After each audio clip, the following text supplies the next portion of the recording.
I haven't I haven't thought about that in a long time. Does it still exist? Has anyone been to a mall in the last I 5 years to check on it? I I have not seen a Spencer's Gifts in a long time. I went to Barton Creek when I was in Austin because they had the Apple Store, Oh, and yes. so pretty much 2 weeks ago I bought a new Mac Mini, which means if I'd waited 3 weeks, I could have got an M2 Mac Mini for Yeah. $100 less. Oh, are you outside the window where you can take it back? It's like 14 days. It's at my parents' house. There's no way. I'm not. Oh. Yeah, I can't uproot their one computer. You know, one browser is one person's email. The other browser is the other person's email. I mean, All we right, got a well, good IT regimen there. I mean that's the kind of division of labor, that all identity and access management people want to hear.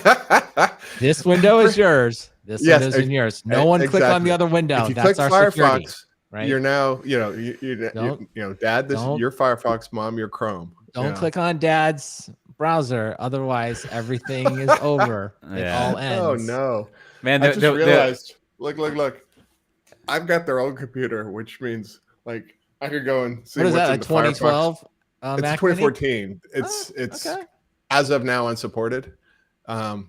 So you'll be destroying, I'll be putting or, Linux taking on it it. apart and doing stuff to it. Yeah, one of my headless MacBook Pro died, so the one that I recovered and net booted, and it's unrecoverable, or I don't care enough to recover it. Yeah, that's Yeah. cool. Yeah. That's good. Yeah, the ways people come up to use computers is always just astonishing. Like it just like even a basic thing, like it's just every time. I mean, and you see them everywhere. Like every time someone doesn't rename their wireless network that they just got from their provider, I'm just like, what are you doing, right? Like you don't want to be like Ziggo 25937. Like why don't you just come up with a name? Even if it's like the Smith family Wi-Fi, like it's like one of the rare chances in your life to do something trivial that will bring So you what's like your Wi-Fi daily called, joy. Tete? I Yeah. call it Macmillan Piping after after the company in Patriot. Perfect. So I am Bottle Brush 3. Oh, Because that's good. Bottle Brush was my old street in Austin, and this is the third incarnation of having to rewire the network and change Yeah. SSIDs and stuff. Yeah, it was great when we moved here. I brought my same, my Orbi wire mesh setup, and you just plug it in, and then it's just like, oh, there we are. There's Macmillan Piping, ready to go. Perfect. Yeah. So I brought Bottle Brush. I wonder if it always comes. Mine's from movies. I always wonder if all wireless networks names should come from movies and passwords. That's a good. I don't know. That's a good rule of thumb. Well, right? looking at those in my neighborhood, I see one called FBI, and That's good. apparently, That's a good one. that's a default by somebody. Something defaults to FBI. And then, from the chat, somebody has their neighbor has FBI surveillance van Wi-Fi. So I guess that is a common.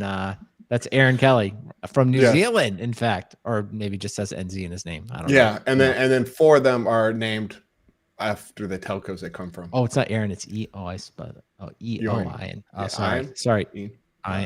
Oh, now I can't even say it correct. Oh, wow. Double mistake, person. We should have kept our mouths shut. Owen. What? That is, wow. Would have been here a long time before I got Owen. Huh. Did you say Owen, Matt, right away? Oh, yeah, definitely. Don't check the tape. O-I-N. Owen. Okay, good to know. Owen, you've taught me something. That's fantastic. Is that a New Zealand spelling, or is that like I don't know? It's an Irish spelling. I don't have to. Read the comments. Okay. Oh, okay. Yes. Well, I did. Oh, I just got here. Irish. All right. Oh, another telco showed up in my list. Okay, I'm going back to work now. Well, that's good. So there is no Spencer's Gifts, is what we determined. And Matt got a new computer. I gotta like back on the Spencer's Gifts thing. I probably think about it at least quarterly, and also like talk to people about Spencer's Gifts quarterly. Like I guess I was fascinated with it when I was a kid, but like on this past Christmas break, like inevitably, I mean, it came up today, right now, and like I don't know, I was mentioning Spencer's Gifts to someone else. It's just like that.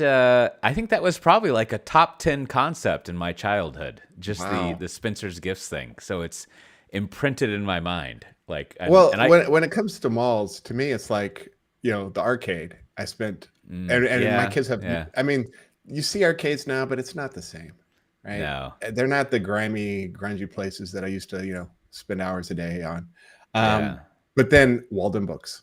Yeah, I would go Walden with like Books, yeah, that's Walden and another B. good one. Dalton and Yep. Spencer's Gifts. And I forgot about that one. my problem was like we always had like I went to North Cross Mall a lot, which Oh yeah. kind of doesn't sort of exist or whatever. But Well, It's they, ACC they, now. It's ACC Yeah. now. Yeah, it's They- cool though. they- It's a cool refurb. Go on. they have like they still have an ice rink there, right? Do they? Oh no, think I'm so. thinking of the different mall. Then that's wrong mall. Oh, Highland Mall is ACC now, right? Yeah. Right. Yeah. I don't and- know about North. Yeah, I don't know what's going on there. I don't And- know what the North Cross. Yeah, but like North Cross Mall had like a great arcade right next to the movie theater, but I don't know what was I think I just didn't have money. I think that was the problem. Usually is a problem. I had a paper route which fed a bad that's habit right. of like Quartet and Gauntlet and Yeah. Oh God. Street Fighter. Gauntlet Elf was is good. hungry. Yeah. Gauntlet. Now that's a game that needs to come back. Yeah. Yeah. Anyway, it's back. Spencer's Gifts. You I can get it on love. Steam. I'd love it played if with there my was a son. Spencer's Gifts again. I always like those glasses that when you put water in them, all of a sudden you had nudies, and they it wasn't only limited to I mean it was well for the time you only had two genders to be inclusive of, so it was all inclusive of the style of the time genders, so you could get both of them. And then my favorite section was always the over 40 section with the gravestones, when you turn 40, and headstones and balloons. That's not funny, Cote. I know, but it was just like that.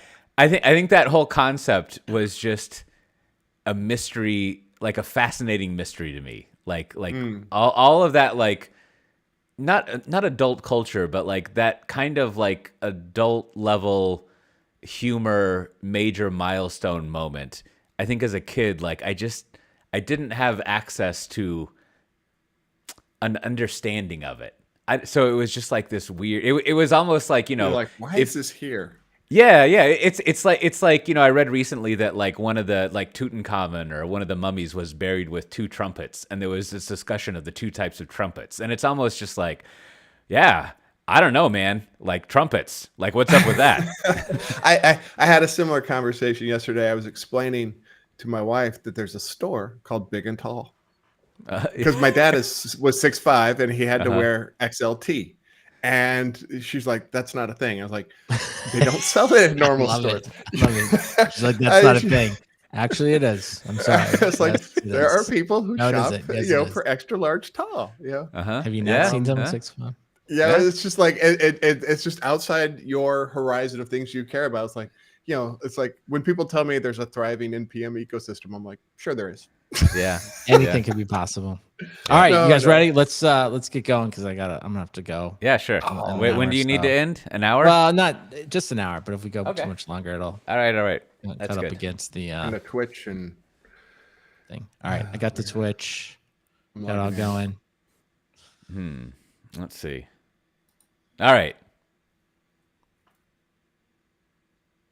Or are we pausing? Was that what that was? I thought that was the Dramatic pause. effect. But Okay, good. Okay, is this the pause? Okay, this We're is the too real pause. professional. All right. No, no. Yeah, that's been said about us.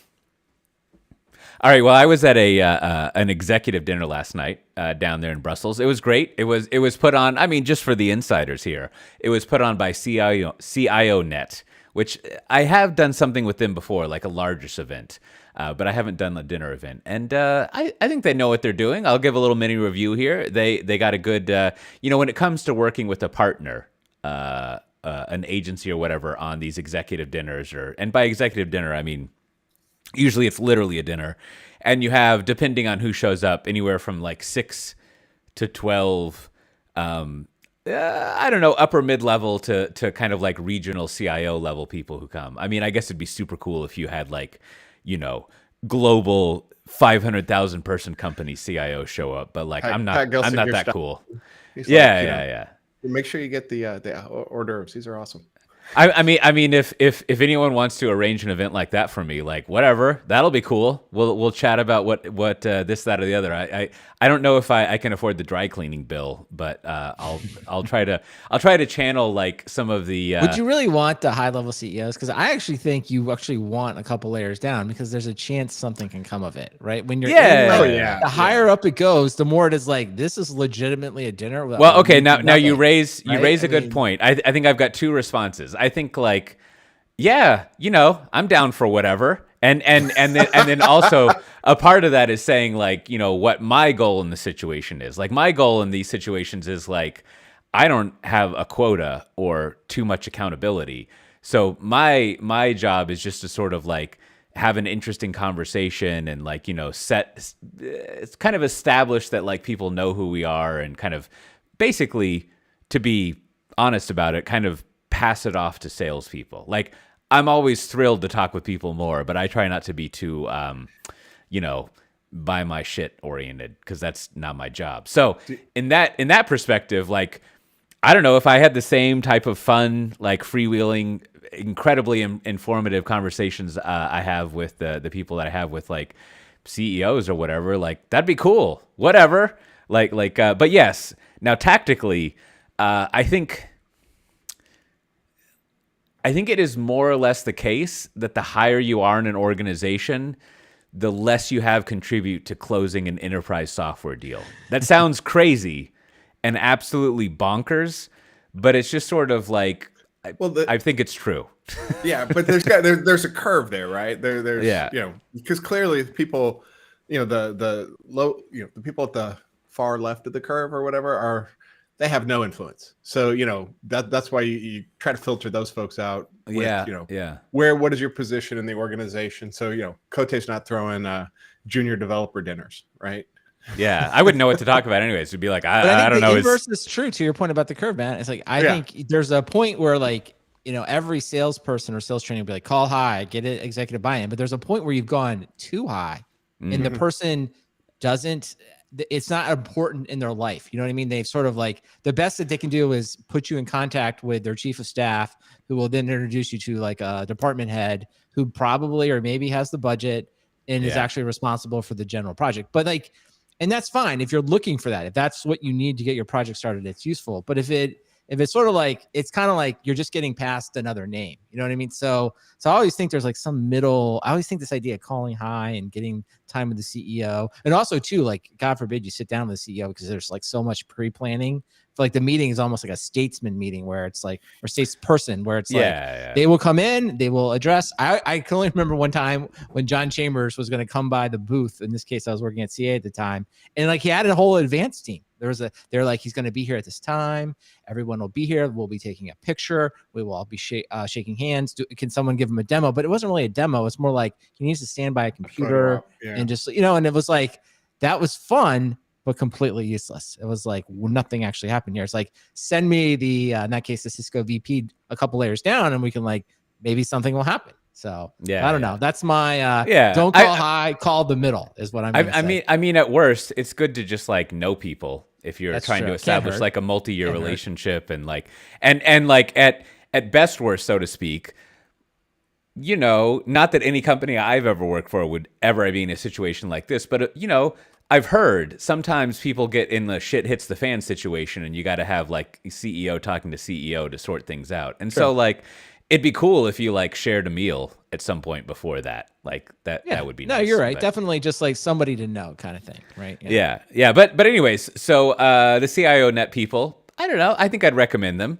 They were fun. And however, so what happened, this usually doesn't happen, but it was kind of fun. But because I was a speaker, so to speak, at the dinner, I received a nice bottle of champagne. Now, nice. Like, long-time listeners will know that this presented, as a footnote, this presents a problem. I now need to check luggage because, of course, even though it's only a 25-minute flight to Brussels from Amsterdam, of course I'm flying, which is no problem. It actually was a very pleasant experience checking the bag. It was good stuff. No train? Well, there is a train, but you gotta get 160 XP points to get to gold, which allows you to use the Sky Priority line. And everyone knows security lines at Schiphol are fucked. So like if you don't have that, and I can't get Privam because for whatever goddamn reason, even though I have a residency, you have to be like an EU citizen to get Privam. And even if I was an EU citizen, they shut down applying for it because of whatever. There's not enough staffing, probably because they fired a bunch of people during COVID, and they're like, oh, now reality is back. But I don't like to complain about the place that's nice enough to let me live here. So it's very important that I get at least, I think, 160 XP points. It'd be great if I got 300 to get my my platinum status. But checking it was fine. But what I was told by one of my co-speakers who had spoken before and got a bottle of champagne is that champagne is great because you don't get a hangover. Now, I wanted to ask what your reply to that is, but I want to lay two more data points down. One, it is my understanding, I think a lot of this maybe is myth, but I think Churchill drank 2 pints of champagne at lunch, if I remember, basically. And he had a very specific brand, so like he could do it. Of course, as people who watched, I think it was in The Crown may say, the king asked Churchill how he can manage to drink so much, and his reply, which I think of frequently, was a lot of practice. And so I think maybe he had that going there. Now, there was also, and again, who knows if this is true, I think there was an interview several years ago with Bill Murray, and he said, what you want to do, you want to get a case of champagne, this brand, and I like to get crushed ice. I think this was before the GE Profile pellet ice machine 3000. And he said you get a pint glass, again with the pint glass, and you fill it up with crushed ice, and you fill that up with champagne, and if you drink at a slow enough rate, as the ice melts, you end up drinking enough water that you can kind of sit around and drink champagne all day. So I wanted to ask you two, and maybe this is something that the listeners can reply in. What is the situation with champagne and debilitating hangovers?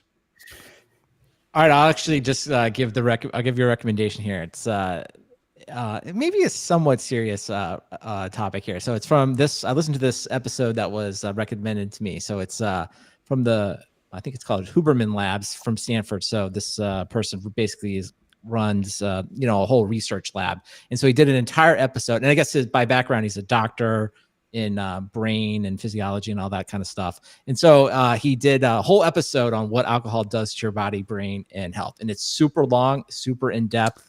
And it's a long, in-depth listen, but it's sort of a little bit of brutal reality. And I will just summarize it as not good. So there's not, and he's very matter of fact about his. He's just sort of like, I just want everyone to have all the information. He's like, I'm not judging anyone. He's just like, here's everything that the science can tell you. So you can read it. But one of the things he comes up in there is essentially, there's no alcohol that he does. He gives like a ranking of them, I guess, sort of like from worst to best, but they're all kind of bad, if you will. And so if you really want to know, but I think that's one of the things he kind of demystifies is there isn't any really quote unquote no alcohol that doesn't give you a hangover. It's just about the amount you ingest. That's it. Yeah. So it's a little bit I don't know. I guess it was, as they say, sobering. Well, I think based on my years of extensive research, I agree that like all I can angle on is it's basically you gotta figure out the exact bottle of wine that fits, and then moderate your rate of consumption, and then plan on an early death. No, but I think you have that, but also I think Mr. Chippy from the chat here on the stream gives us maybe the best potential rationale is that as he says, champagne quote unquote tastes like cat piss. So therefore, if you have that feeling, you probably don't drink that much of it. So therefore, you just ingest less alcohol. Therefore, you have well, that's what I'm saying. Like if you're someone that loves it and drinks a lot, it's probably not going to not give you hangovers. It's just sort of like, I would agree. I am more closely aligned with Mr. Chippy on this. Every time I have it, I'm always like no more than a glass. I'm never like, oh, we need to I need more of that. And then of course people like to put it in fruit, like make it a fruity drink. And that's like, then it's no longer, it doesn't matter what it is. So, now that you mention it, Brandon, I never think of you as a big drinker. Is that the case? How would you evaluate yourself? Let's do a little FY22 analysis. I would just here. say moderation. It's like everything in the podcast, just moderation. I'm not like You know, I don't like seek it out, but I don't go away from it. But then someone said, "Hey, you should listen to this podcast," because I was like, "Oh, this is kind of interesting," and I was like, "Oh, okay. Well, this is there's a little reaction there, right there." It's not good. It's not good. I always imagine that what is happening is like the way that spiders eat things, right? That you're basically just like melting your insides, but you don't get to suck it out and eat it. It just you become a But beer's okay, right? Yeah.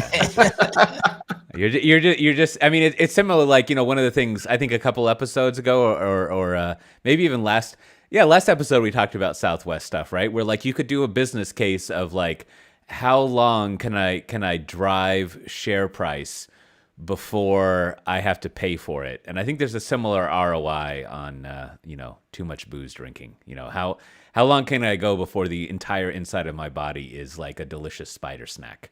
And there's probably a spreadsheet you could make for that. Get some validated input. That would be, you know, that would actually be handy if you could get one of those, like, you know, you can like monitor your blood for ketos or whatever. Like, it would be nice to calibrate on your levels, not only for drinking, but all sorts of things. And in fact, it almost that seems like the kind of thing that like Big Doctor would not want you to do, is to sort of be like, well, every individual is different. So what we can do is find out how close to the cliff you can get without falling over, right? Like, which is kind of like everyone would, well, I don't know if everyone would, but I think it would be handy if people knew their parameters, right? Mm-hmm. And it's a very like, I don't know how other cultures are, but this is one of those oddities of American culture that even us Americans don't really think about too much, but we're very uncomfortable with that idea of not so much knowing your limits, but like knowing that like how far, like how you can walk right up to like doing the bad thing. Like, instead we have that very puritanical thing where we're just like, no, it's binary. You're either bad or good. Whereas, you know, you really want to be like, no, this person over here can do this up to this level and this person can't. Well, this would, I mean, kind of back to this podcast, you know, I don't know, I feel like it's too serious now, but I would just say basically he gives you, if you listen to it, he basically says there are like there are basically three types of reactions to alcohol, right? And you can kind of just, I guess if you've had alcohol, right, you can kind of put yourself in the category. And that, to your point, that will give you some indication of like how you respond and at least what's happening to your body, right? So that would be, and I guess to quickly, not to like, I'll just say this, like one is like you have alcohol, but you hate it. It makes you sick immediately. So that's like a lower percent of people. And those people don't drink, right? Because they hate it, right? And then there's kind of the big middle, which is like you enjoy it, but then you eventually get on a feeling of like it's over, like I need to stop. And then you get into people that like it and can't stop. So anyway, you know, too serious. I don't feel like I'm bringing the podcast down. So anyway, you go listen to that. And of course, Cote, please enjoy your champagne. Yeah. Yes. I mean, it's all to say that my reaction to that was like, well, that's a sweet idea, but I think it's totally false. Anyways,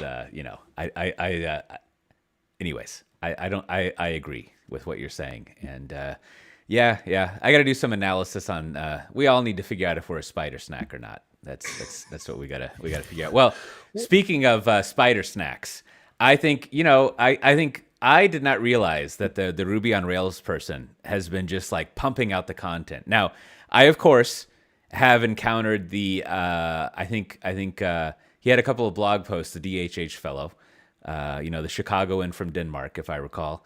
And, you know, he had the posts on how he didn't like affirmative action stuff, or, you know, diversity, equality, and inclusion stuff, DEI things. And then there was another post which I was reminded of in our Slack channel, which if you wanted to join, you can go to softwaredefinedtalk.com and click on Slack. We've got lots of great discussion going on. But I was reminded of another post that he had, which was about we should not talk about politics and culture things. I didn't think he said culture things, but we should not talk about politics at work. We should just go on and do our stuff, which, you know, it seems like the Chicago tech scene is small enough and sort of like not into that idea enough. I remember some people like quit the old 37 signals after that. So you got that going on. You're in that section of the library, so to speak. But I think if you pull together some of the Twitter stuff he's been doing that he wrote and some other analysis, there's two great, just like, and by great I mean just like, wow, I could read this stuff all day. Where he, one, there's ongoing commentary about how hey.com wants to like go through private cloud, and what I found especially relevant to our podcast here and my interest is there was a great overview of when SUSE went in and pitched Rancher to replace what they were doing. Now, before I go over this, I looked around very lazily for 10 minutes to try to find whether it was in the transcript of a podcast where they talked about this or elsewhere. Really just in a transcript of a podcast. I didn't do much research. There is no spec of like how many clusters and nodes and all this stuff that is in there. So we don't really know the size, but we should assume the only thing that I could find about the workload that I guess they got a, what do you call it when you get a pitch, a bid? There's some phrase for that that's 3 letters. I can't think of it now. Not a CFP or a POC. You're getting anyways, we'll think of the word later. The bid. RFP? Proposal. RFP. Yeah, there you RFP go. Proposal. So we don't know what was in the RFP, but the angle was they have tens of thousands of email customers, right? So I guess you could probably figure out what that is. I mean, it sounds like smaller than the Bank of America online banking app, but maybe larger than a grocery store's scheduling trucks going to various distribution centers, like something in that area. So anyways, the bid came out to run Kubernetes, not the hardware, for hey.com to $2 million. And then, as he says, Rancher agreed to a discount of 3%, which is like, that's fun. That's not moving the needle. A 3% discount. So I think we have an idea of like, one, it makes me think, I don't think maybe the platypus guy does this, but like, I don't think we have like just a website you can go to see like what things cost. Oh no. Right? Like there's which is kind of astonishing that like you have Glassdoor where people share salaries, but it's kind of bonkers that those C-level executives we were talking about earlier haven't just gone and like started a I don't know, what do the kids use, Notion.com, or like, just started a wiki somewhere where they just like, or a blog where they just all update like the current RFP bids that they've gotten. Like, it seems like that would now maybe once you get up to the CEO level, you hate like unions and organized labor so much that the idea of sharing anything money related just seems like just an impossibility. But like, it seems like a fundamental part of, is this systems thinking? It's not systems thinking like we talk about in this world, but just like group thinking that like, if you have asymmetric information that's kind of like one to many, like the many, it only benefits them to share pricing. Like there's no downside. Yeah. So it is weird. So anyways, it looks like if you want to run email for tens of thousands of people, we're looking at maybe like, let's discount it even more, maybe about $800,000 to $1 million a year if you want to run There's Kubernetes. Actually another post on the 37 Signals blog post, not DHH's, but the 37 Signals has a post from January 13th called Our Cloud Spend in 2022, where he breaks it down. Or he doesn't break it down. Somebody from their ops That's team the public cloud spend though, right? I mean, that's good right. research. Yeah. Yes. So we'll definitely put that in the show notes so you can see that, their annual bill for 2022 was $1,065,000 or 66,000. And that's all in on their AWS usage. That shows, databases, OpenSearch, EC2. It's all broken down there. And this got picked up over. I'm over on FinOps Slack, of course, and the people dug into that because not very many people are willing to have that level of transparency. Of course, 37 Signals, they like stirring the pot, and so they put it up there because they're very publicly, trying to leave the cloud and trying to save themselves money.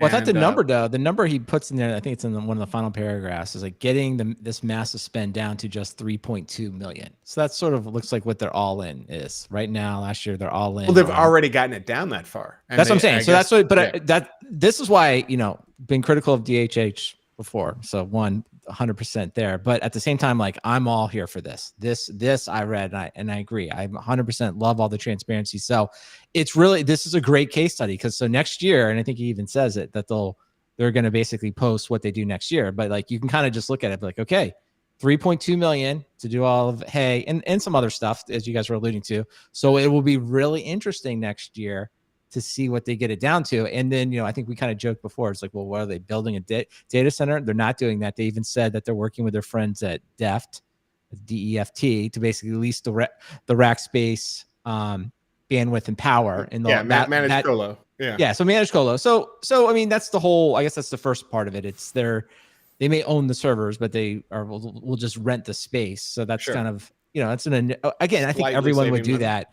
But I think it's really interesting because like it'll be interesting to see what the core cost of DEFT, I guess how you say it, what that is, and then we'll see what they actually go on. Because I actually look at 3.2 million all in. I'm like, yeah, it's a lot, but it's not crazy. I didn't think it was crazy. I didn't think that was. I don't know what your reaction was, Matt. No. Do you think that? But I was like, not that bad. Do you think that's crazy for one application or like one organization, or not crazy? Like it's not crazy. I guess let me just say this: for 37 signals to be spending $3.2 million on all their stuff, I was like, no, that's not crazy to me. I was like, that seems like it's pretty reasonable. Basecamp probably has tens of thousands of users. It's still really popular. They changed the name of 37 signals to Basecamp for a while, right?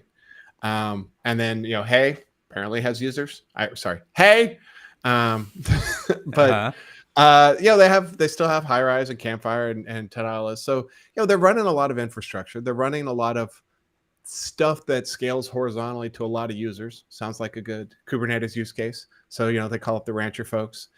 If they're all in on Kubernetes, they should be able to move it anywhere, including on premises. So they just need to get a good management layer of Kubernetes on that hardware, and then they should be fine for a long time. And I guess, to your original point or question, Kote, so it's basically, Hey, as he says, is just over $1 million, 88,000 a month. So it's like, okay, so it's $1 million for Hey. It's a 3.2 million all in for everything else. Like these numbers to me are like not crazy. I don't, I understand you don't want to pay. I like everyone, like, sure, we all want to pay less, but I'm not gonna by the time you do everything and you think about all the head count that you're not paying for, and all the co-locations you're not paying for. Like, I just think there's a lot in there. So I kind of found myself like, oh, this is, this is not crazy to me at all. This actually seemed, so that's why I'm really excited to see. It's like now next year, if they're like, we got it down to $50,000, I'll be like, where do you think they're going to get it down to?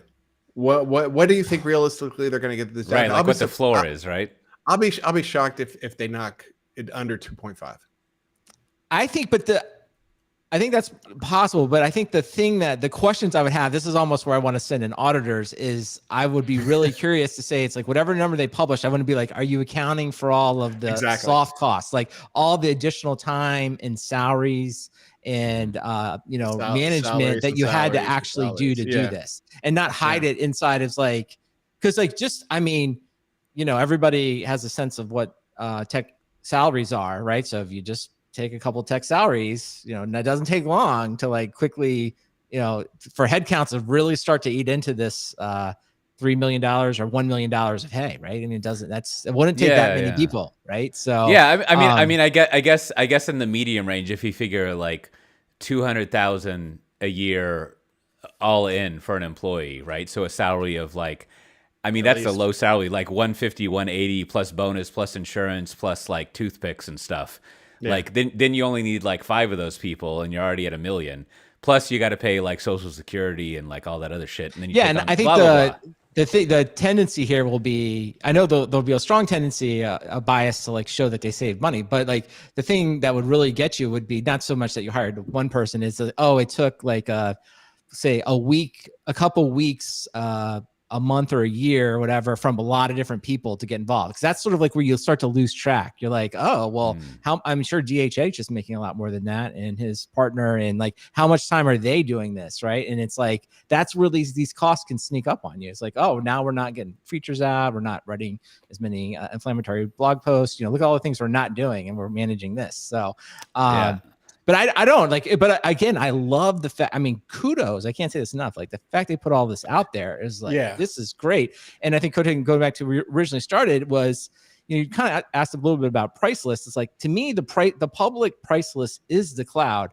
And I guess I will be maybe kind of take a different position on the RFPs and stuff like that. It's like, it's not so much that they're not shared. It's just like, once you've asked for like a custom bid, right, for your specific work, it's just very difficult to like, share and be useful. Like someone saying like, how much did it take you to build your house? It's like, your house is so custom. Once you get to that level, right, that you've had someone basically cost out a house just for you and the way you are, and then someone else looking at that, it's like, it's not that useful. It's not that apples to apples. You could do some type of price per square foot, but then that's more like the cloud pricing. So, so I think if you want to like, and then, because he kind of goes on to say about like how frustrated they are about enterprise pricing. And I was like, I don't know, to me, I was really surprised that someone had worked in software for so long to be like, oh, this is how it works. Well, that's like he's on the consumer side. Yeah, right? I just they just like, don't know this price. And it's just like, you've just never bought anything before. Like, you just don't know what you're doing. And also, they did obviously the poor job qualifying themselves. If they had said on the first meeting, Matt, you know this and just as well as I do. It's like, if they said in the first meeting,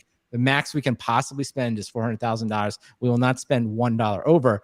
That will probably conclude a lot of meetings. You know what I mean? If once you're basically saying no, right? And like, but you have to do this to be a good customer, right? If you have a hard limit like that, it's better for you to volunteer it early, right? Because it's not like, oh, if I say 400, they were going to send me a proposal for 200. No.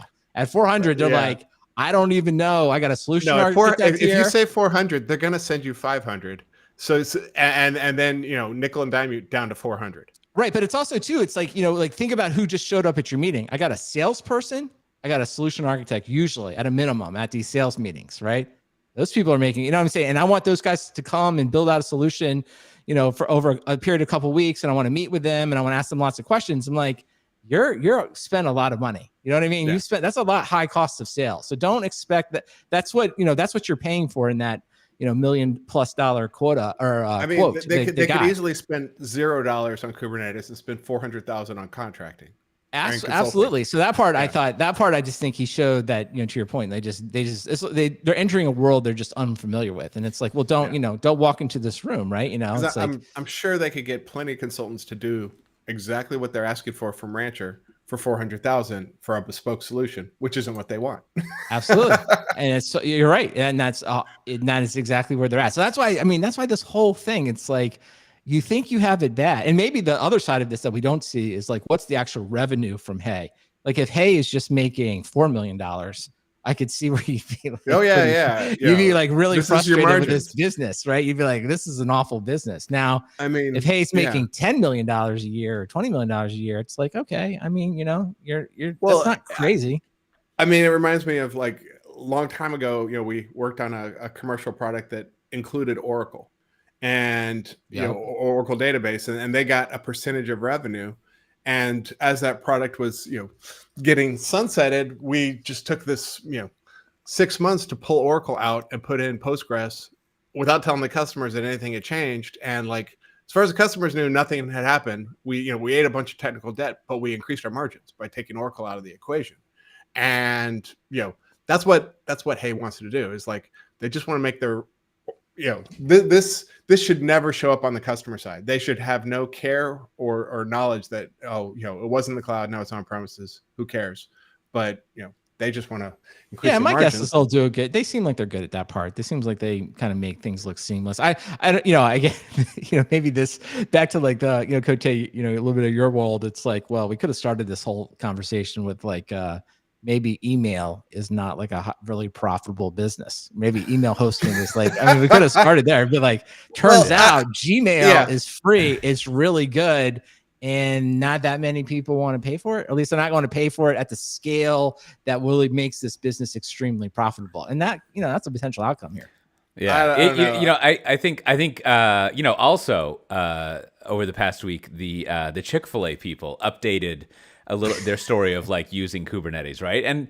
I think they by no means went over pricing and stuff, but it's a similar consideration of how much you are willing to and can pay for something, right? So essentially, like they went over. I think it was it 2 years ago that they initially talked about they were experimenting with 2018.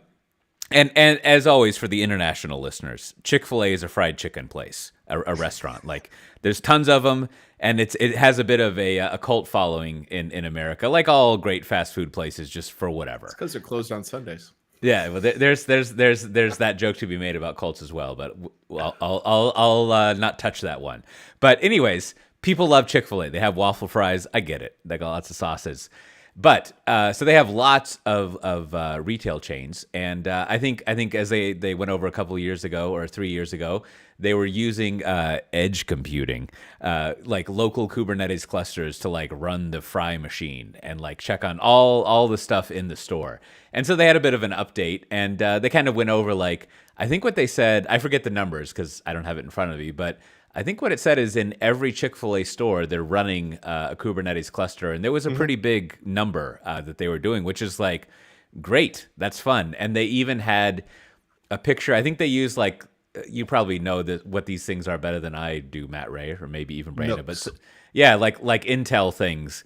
And they didn't talk about it very much, and it would be fascinating to hear from them what it is, but they more or less implied, and we wanted to pay $0 for all of this. Right? Which, well, the Intel boxes are not the cheapest, so right. I mean, relative to, I don't know what Chick-fil-A's revenue is, but it's got to be in the billions, right? Like, I mean, relative to like overall top line, which makes sense because a restaurant business is insanely low margin, right? Compared to like Facebook or Google, right? So like, or even probably Like I bet Hay's margins are bigger than Chick-fil-A's margins, right? I'm like sure they are, percent wise. And so like in that situation, if you're going to deploy, again, I don't have the numbers, but let's say 8,000 to 10,000. Can there be that many Chick-fil-A restaurants? This is like some sort of Google interview. I'd guess like 1,500. Yeah, okay. I mean, so imagine that you're deploying that many, that like, and let's discount the Hay RFP. And you could be talking about, so you've got 1,500. Each of those is probably like one cluster, more or less. And so I don't know, what is that going to be, like 500? It's probably going to be at least $1 million to support that, if not more. And so like, I mean, that's money you could be making on extremely small margins. And so like, it makes sense for them. And maybe it also makes sense for, hey, I don't know why I would be saying this working for VMware, but like, I don't know. Yeah, maybe it's cheaper to hire people to like do this for you than necessarily doing it. But that would be a great, I mean, there must have been many business cases of like going to Chick-fil-A and being like, you should buy our Kubernetes thing. And that's the kind of thing that, like, going back to what I was saying is like, I wonder if you went to the CIO of Chick-fil-A and you were like, have you ever thought about, aside from legal obligations that you've signed, like, why don't you just publish all of that? Like that would, because they have probably been pitched by every single Kubernetes vendor in the world, if not in low Earth orbit. Oh yeah, I mean, and everybody wants to be a part of that story, right? I mean, and they're out publicly talking about their stuff, and so you're like, hey, can I get on stage with you at KubeCon? And so over the past 3 or 4 years, they probably have like a pretty good idea of like what the list price is, what the per cluster per node price is, how much of a discount you can ask for. So they have the perfect intelligence. They wouldn't tell you on Sunday, but Monday to Saturday, they could probably give you a good idea of what it looks like and offer one of their 10 to 20 delicious sauces to go along with the price sheet. You think the computers do all their batch processing on Sunday? Because But I do think it comes back to just like the blocking and tackling of all digital transformation. You got to start with like, what outcome are you trying to get, right? So to your point, like, what is if the fries are out faster or on time, like how do you quantify the benefit? So at least you kind of have some fighting chance to know what you could possibly spend, right? And it just seems like back to like the DHH thing, it's like maybe that they just did it backwards. It's like, I don't know, like when you modeled it out, is that $3 million like quadruple what you thought you'd spend, or is it, Yeah. And that's what gets people in trouble, is that no one has done that thinking ahead of time. And then it's like, oh, wow, can't believe it's so expensive to do this. It's like, well, gotta think about that. This hits on another thing that like it'd be interesting to get like ongoing until I actually write it up input. And I've mentioned this before, but you were kind of hitting on what I'm thinking of as the unquantifiable business case. Like let's use the Chick-fil-A example. Whatever they're paying all in to run the restaurants on Kubernetes, like, is there really like a business case? Because the alternative is not doing it. And so like, you have to do it. And then I guess that's why you get like you get a race to the bottom of like, we have to do this thing, so we might as well do it as cheaply as possible. And then you're just into, I don't know, like I've come across so many like business cases over the years that are like, don't really take into account like, well, what else are we gonna do? Like as far as quantifying, like, we can release new software more frequently, we can actually like deliver the fries more quickly. And really, like, how are you going to wrap a number around delivering the fries more quickly? Like, it's you can only quantify, well, what if we didn't do it, and how much? Right, or they've but just. you see the backups and the drive-throughs and stuff. Yeah, and I think definitely measuring that. Yeah, and I think the throughput is what they would be doing, right? It's like what, and because if they don't, I guess because they have enough historic data that they can like project it forward. Yeah, I'm sure they have a thing, meals per hour, right? That they can deliver, Right. And I think their unit cost. Business. And I think they probably know that like if they don't have this, like, let's just call it broadly automation. If they don't have this part automated, they just rely on the staff in the store to do it. Like for example, maybe they just kind of intuitively know, like I start the fries every 15 minutes at 12 o'clock because of the lunch rush, and that's just you just kind of let them do it, and maybe that works, right? To your point, like maybe there isn't any incremental benefit, but then you start to test it out and figure out, actually it's a lot better if we tell them when to do this fries, because they're not trying to schedule it. They're just doing, they're just using their own knowledge locally versus like we can actually provide some guidance there. But all those things go back to like, should you even, back to your whole thing, like, should you be spending money here? Like, is this a place that you can get savings? And if not, like, it's better to know up front, right, than it is to waste all this time deploying the technology. Right. Yeah, I think this needs to be a CNCF SIG. I don't quite know what it's going to be a study of, but for example, like to abstract it even more, like now consider if you were going to pay for backstage stuff, right? Like, how does that relate to a backed up drive-through at Chick-fil-A?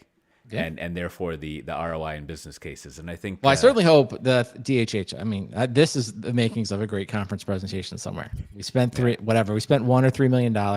Here's what we did in a year. Either outcome, like, we turned out it was the same or more. That's a great I think easily significantly less. Easily we have an afternoon or a day 2 morning keynote about cloud repatriation, right? And I think that would fit into Legacy Conf, and the concept is going to be something like returning to legacy, right? Like we tried all the new things, we had the stacks, and we realized that we should go back to COBOL, back to bare metal. Like it. Yeah, so we'll put that in the we'll give that to the conference, the track chairs, and see if they can hustle that up. Somebody needs to get on this. Well, meanwhile, back in the maybe we should call this topic Brandon's Culture Corner. There's not enough alliteration in there for me to agree to that title. So Cote's Culture Corner. I mean, come on. Yeah, we could do that. Yeah, but I feel like this kind of thing is Brandon's thing. The maybe we call it like Brandon's Halo hat rack.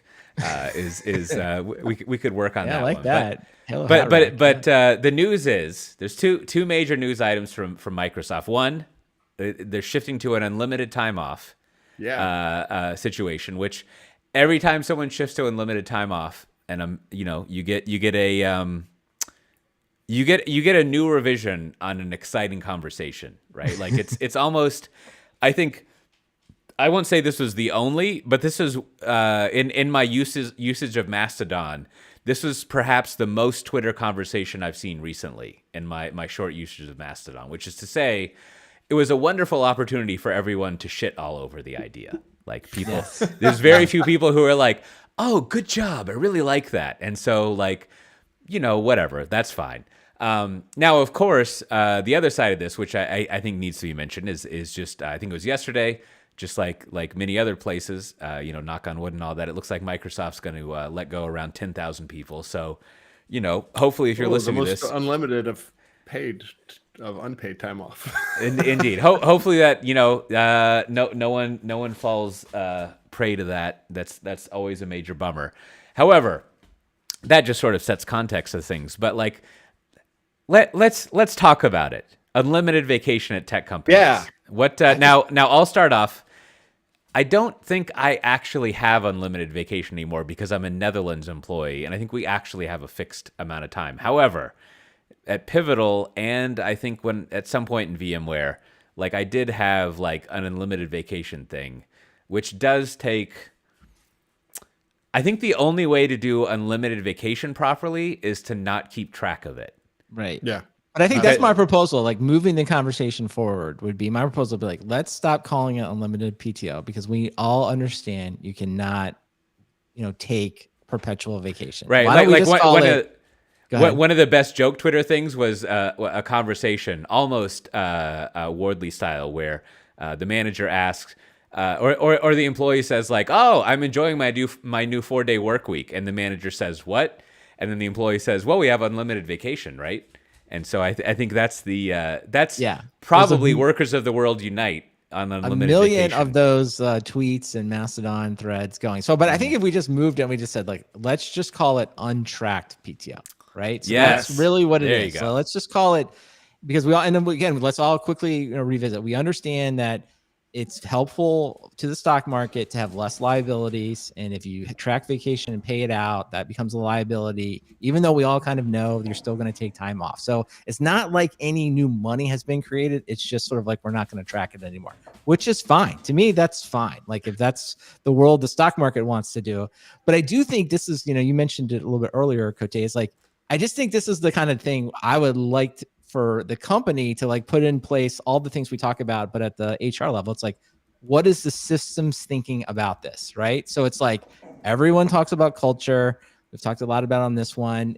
There's that Andreessen Horowitz, Ben Horowitz talking about value versus virtues, like things that we say we care about versus what we do. So the question I would just ask is like, before they did this for the financial reasons, it's like, okay, now that we're doing this, like, how does this affect the culture? And I'm going to throw out what I think happens here. It's like, okay, the downside of untracked PTO is that you kind of have to figure out on your own what the appropriate amount is to actually take, because there's not a lot of guidance. Okay. The upside though is suddenly it's like, well, if you need to do something like maybe for a couple hours, like, during the work week, like you need to go to some school event or whatever, right? Is that like you kind of it sort of gives you more permission, right? Because the kind of what you do is you're kind of the impliedness of it is that like, listen, I'm not going to track your time. And I think this is what the company is saying. This is one read of it is like, we as a company don't value tracking your time. It's not important to our goals, right? It's like what's important is that work gets done, and unlimited PTO and untracked PTO is just another indication of like hours worked really isn't something that we're using to measure the productivity of the business. We're going to measure the productivity some other way, right? And I don't know, like, and I think, but this is where I think companies get in trouble is like later on, if you're a company that has untracked PTO, and then later on the executives are like, well, people aren't working long enough, right? Like those things I think are in conflict right now. I think other companies can come out and they do have a very stated, like, we believe you need to be in the office. And the way that they do that is like, you do it through accrued vacation. You need to be in the office between 8 and 5. If you're not in the office during those periods, we have provided you vacation. Please submit your request. Please track that time because that's important to our business. And everybody does it, right? And again, now you can argue whether which culture is right, but like they are both ways to instill a cultural value. And I just think I would like to know for all the companies that have the untracked PTO is like, okay, is this implied like take the afternoon off or like finish early on Friday? Is that okay with you? Is that what you wanted? Because I think that's kind of the message you're getting to your employee. I think your distinction there is great. Like that explanation makes sense. And it's another, I don't know. I don't mean this to come off the wrong way, but it's another thing of like in a lot of HR thinking, as an employee, I think you always have to ask one fundamental question when it comes to a take about an HR policy, and that is, do you have kids? Right? And because there's a huge divide between the value of various HR policies if you have kids or not, right? And I think you identified what those of us who do have kids, what we value is like, I don't fucking control the school's schedule. I have no goddamn control over that at all, right? Yeah. And like, unless you want to pay me a stipend to hire like a nanny or a nano, like, I don't know what to tell you, right? Like, I'm out. Well, and so like, I think that would be great if there's a distinction between, because I think when people hear unlimited vacation, what they mean is not what they mean. What they think of is is taking a day off, right? Like what we would call a vacation. As parents, we know that you no longer have vacations, you have trips. There's no such thing as a vacation with kids.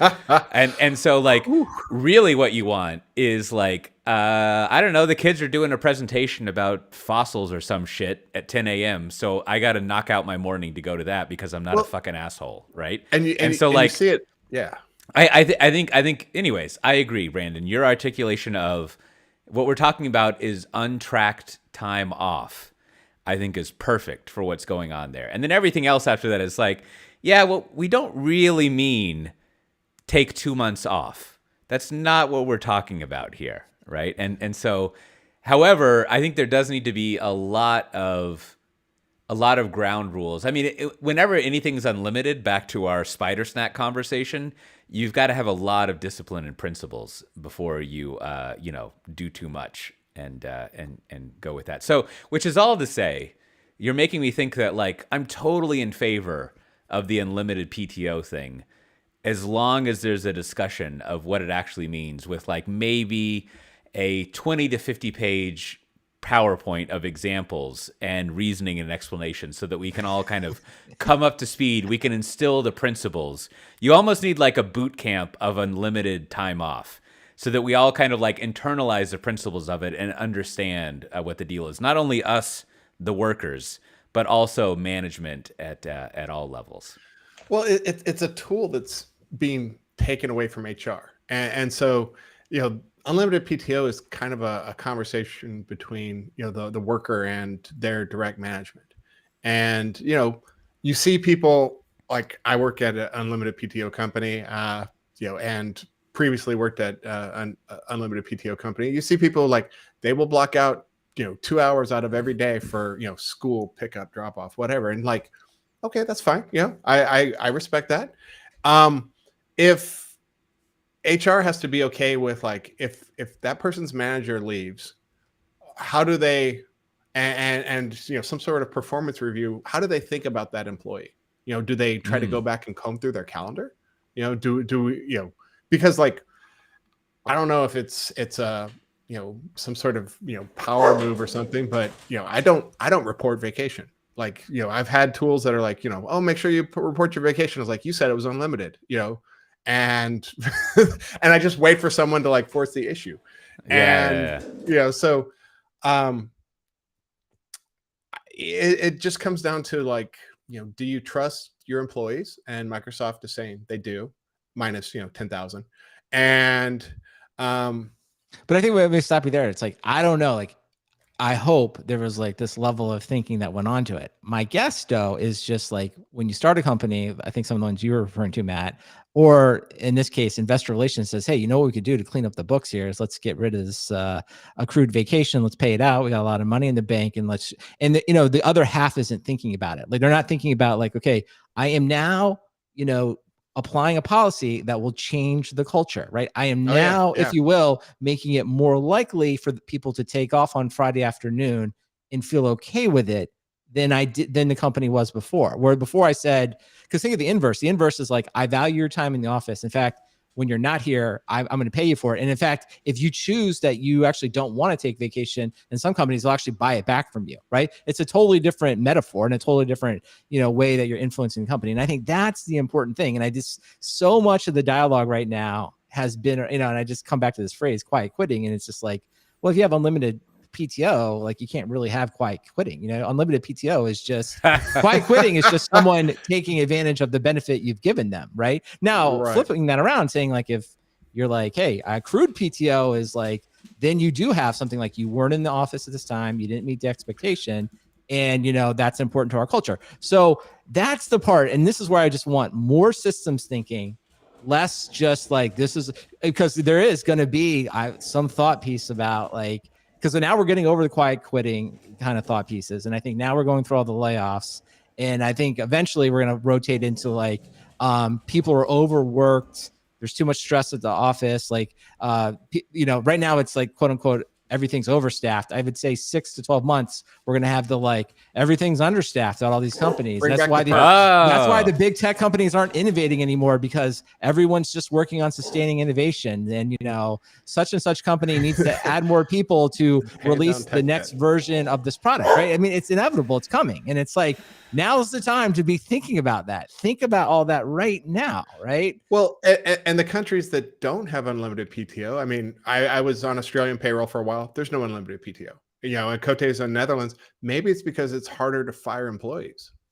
Right. Well, I bet it's government regulation, right? Outside of America. Yeah, I mean, outside of America, they're like, you know what, we should fucking work on this. Like, instead of just being like, la-di-da. Like, but I think you can go further and be like, YOLO, workers' rights. Yeah, well, exactly. That's the whole thing, though. Like, that's what those the cultures of those countries rather, like, are emphasizing. It's like, no. We want there to be a specified set of rights and rules.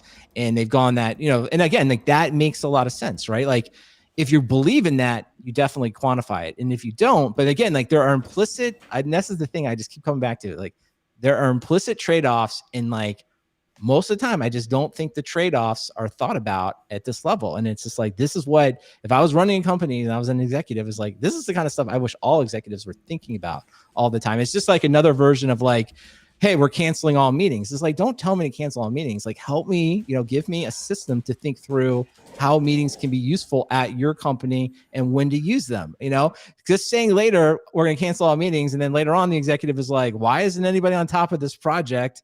You know, we need to have a meeting, because you know that's going to happen, right? It's like, that's not helping the situation.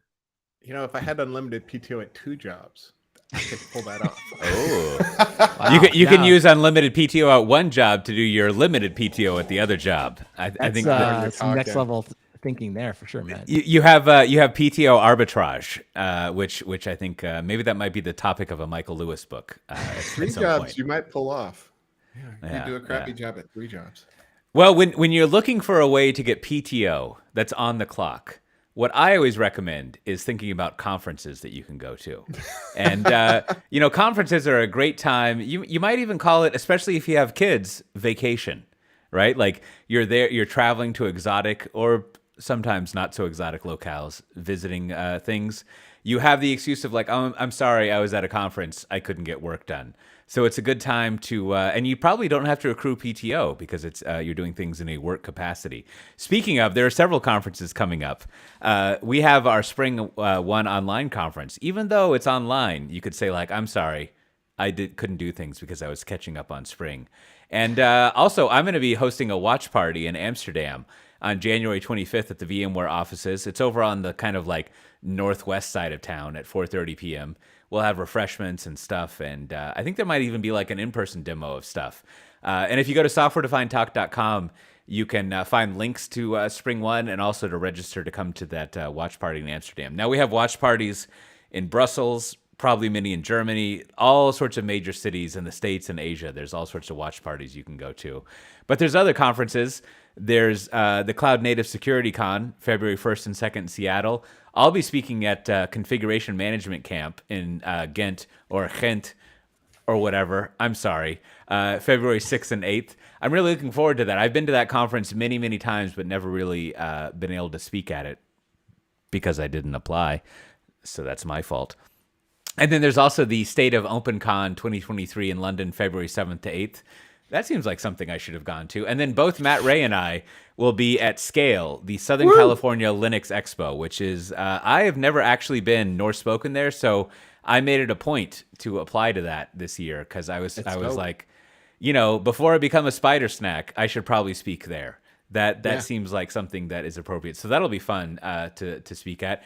And then also there's going to be DevOps Days Birmingham in Alabama, April 20th to 21st. And I actually submitted a paper to DevOps Days Birmingham, UK. I forget when that is, but hopefully they'll accept it. So there's all sorts of conferences you can go to. Now, I think usually, Brandon, I ask you if there's any bureaucracy before we do conferences. So hopefully the listeners their heads aren't exploding. Now let's bring them down from the ceiling they're crawling on. Do we have any bureaucracy this episode? The only bureaucracy is there's a bunch of things we didn't get to in this week's topics, and I just want to highlight two because I think they're at the different spectrum of digital transformation.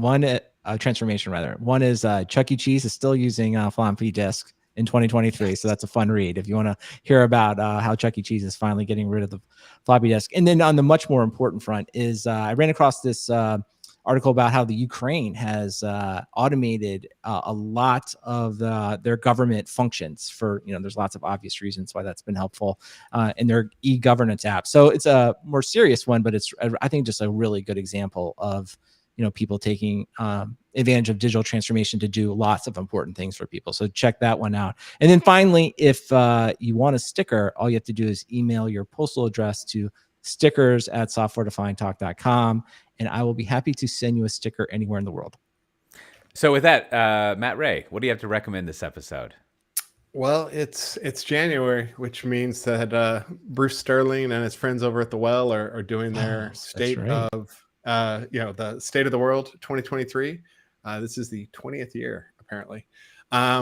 So if you want a long meandering thread about world topics from the eccentric side of sci-fi writers and various folks, it's a very entertaining read. I haven't caught up, so I don't know if it's done, but usually it kicked off probably a week or two ago, and they're up to many pages. Go read it. It's just lots of takes that I hadn't really thought through. So good read. Well, I'm going to do equally my annual plea to the staff at thewell.com or anyone who can help me decode this. I enjoy reading it immensely. However, the way that thewell.com posts this is they put it in pre-tags, which means that there are no line breaks, and no matter what you use, you cannot word wrap it, so you can't read it on your phone or any other device than a laptop. And I have two asks. One, I don't know who, maybe Bruce Sterling listens to our podcast or John, what's his name? But just take the pre-tags out. Like it's 2023 now. There's no reason to use a pre-tag unless the there's world code never in there. changes. Yeah. Speaking of optimizing costs, but yes, or if someone has a script, like even if I think even if you try to save it in Instapaper or the other readers, because programmers believe that pre-tags are there to save spacing for source code, they don't strip the pre-tags, which needs to occur. So someone needs to solve that problem. Because I haven't been able to read it yet because I haven't sat down on my laptop to read the stuff there. I do like a page a day, which is about 20 posts. It's dense. Yeah. Don't use pre-tags. That's my only message. Now, Brandon, how about yourself? What do you have to recommend? I don't know. Just listening to that whole conversation, I feel like someone needs to make that thing a podcast. That's how I don't know. I want someone to turn all that into some type of podcastable, listenable action. So it would be some sort of subgenius podcast thing. I mean, it's up there.